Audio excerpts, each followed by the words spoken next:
Hello everyone. In this video I'm going to guide you कि हम किस तरीके से एम विकास का ई मार्केट प्लेस प्लेटफॉर्म यूज़ कर सकते हैं if we are a buyer. So once you have signed yourself in, you are going to be taken to a screen like this. अब इस पर आप देखेंगे लेफ्ट हैंड साइड पर आपको यूज़र मेन्यू और उसके नीचे बहुत सारे ऑप्शंस दिखेंगे. सबसे पहले हम सीखेंगे कि एक बायर किस तरीके से इस प्लेटफॉर्म का इस्तेमाल कर सकता है. So since I am a buyer I am going to click on buy and the moment I do so I can see that there are multiple options that will appear in front of me. Now सबसे पहले एक buyer के लिए क्या ज़रूरी है? To create RFQ. So I'm going to click on create RFQ. The moment I click on create RFQ, this is the kind of screen that I'll be taken to. Now, इसमें जो RFQ number है that will be auto generated. आपका company name by default filled in होगा.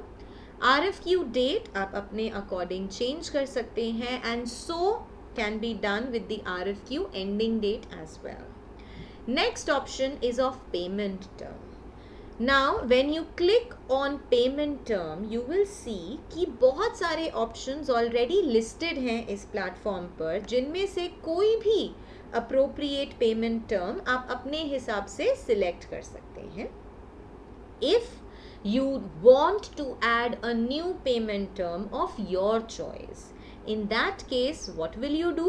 आप देख सकते हैं इसी स्क्रीन पर एक ग्रीन कलर के टैब से ऐड न्यू पेमेंट टर्म आपको दिखेगा. We will click on it और एक स्क्रीन आएगी आपके सामने जिस पर आप अपने कन्वीनियंस के हिसाब से अपना पेमेंट टर्म ऐड करेंगे. Once you added your own payment term you are going to click on submit and save और इस तरीके से आपका खुद का पेमेंट टर्म ऐड हो जाएगा. After that, you are going to enter your delivery address, your delivery PIN code, your delivery city, delivery within date. So what is the duration within which you expect your products to be delivered to you? Estimated offer price आपका कितना है आप वो mention करेंगे. And you also have the option whether you want the estimate to be shown to the seller or not. अगर आप नहीं चाहते कि आपका एस्टिमेटेड ऑफर प्राइस सेलर को दिखे so you will let this be no. और अगर आप चाहते हैं कि आपका प्राइस सेलर को दिखे you will click on it and will select yes. Now इसके बाद what is important to add our products. So we will scroll down and we will start adding our products. Now सबसे पहले हम डालेंगे अपना item name. So let me just add whatever item I wish to buy. I will choose that. The unit of the item that I want to buy, I will select that. कितनी quantity में मुझे वो item चाहिए मैं वो लिखूंगी. GST is editable although it is pre-written as 18% but you have the possibility of editing it. Required brand. अगर आप किसी पर्टिकुलर ब्रांड का ही प्रोडक्ट ढूंढ रहे हैं तो आप उस ब्रांड नेम को यहाँ पर मेंशन करेंगे और अगर आपको कोई भी ब्रांड का प्रोडक्ट चलेगा तो हम इसे एनी मेक पर ही रहने देंगे. जब आप ये पहले के जितने भी ये जो पांचों फील्ड्स हैं जब आपने फिल कर दिए आप देखेंगे लास्ट वाले कॉलम के अंदर आपके आइटम की डिस्क्रिप्शन अपीयर हो जाएगी. सो your items description will appear in the last tab. अब उसके नीचे देखिए हम add more का ऑप्शन हमें दिखेगा. हम add more पर क्लिक करेंगे और इसी तरीके से एक और कॉलम हमारे पास आ गया और हम उतनी ही आसानी से एक और प्रोडक्ट को ऐड कर देंगे. So we will again repeat the entire process of adding our product. We'll select the unit.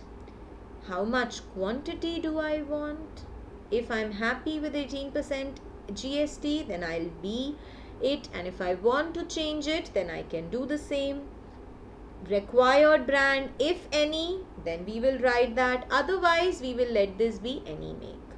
Now in this manner इस ऐड मोर के ऑप्शन को चूज कर हम जितने भी प्रोडक्ट्स चाहें इसमें ऐड कर सकते हैं. Once we have added all our products, we will see that at the bottom of the screen there are three options available to us. First in red is reset option. जैसे ही आप reset option पर click करेंगे, आपकी जो पूरी की पूरी screen है, जितनी भी fields आपने अभी तक fill की हैं, वो सब empty हो जाएंगी. They all will be unfilled और आप दोबारा से नए सिरे से उसे fill कर सकेंगे. If you feel that there might be a couple of changes that you would have to make later on, तो आप अपने इस RFQ को save as draft कर सकते हैं. You will click on save as draft और जैसे ही आप save as draft पर क्लिक करेंगे तो आपका RFQ जो है वो एक draft के फॉर्म में सेव हो जाएगा, which can be edited by you later on. Next, if you think you are very sure that you want to make this RFQ public, you will click on save and submit.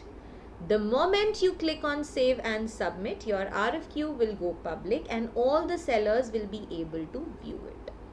अब हमारा RFQ create हो गया. अब हम your RFQ पर click करके अपने द्वारा बनाए गए जितने भी RFQs हैं उन सबको व्यू कर सकते हैं. Below your RFQ is the option of PO issued, which is purchase orders. अगर आपके RFQ के अगेंस्ट कोई भी purchase orders generate हुए होंगे तो वो भी आपकी स्क्रीन पर अपीयर हो जाएंगे. And below that you have the option to view your expired RFQ. So if you click on expired RFQ, you'd be able to see if any RFQs are expired. So you see, इतने ही आसान तरीके से हर एक buyer इस platform का इस्तेमाल कर सकता है कुछ भी खरीदने के लिए.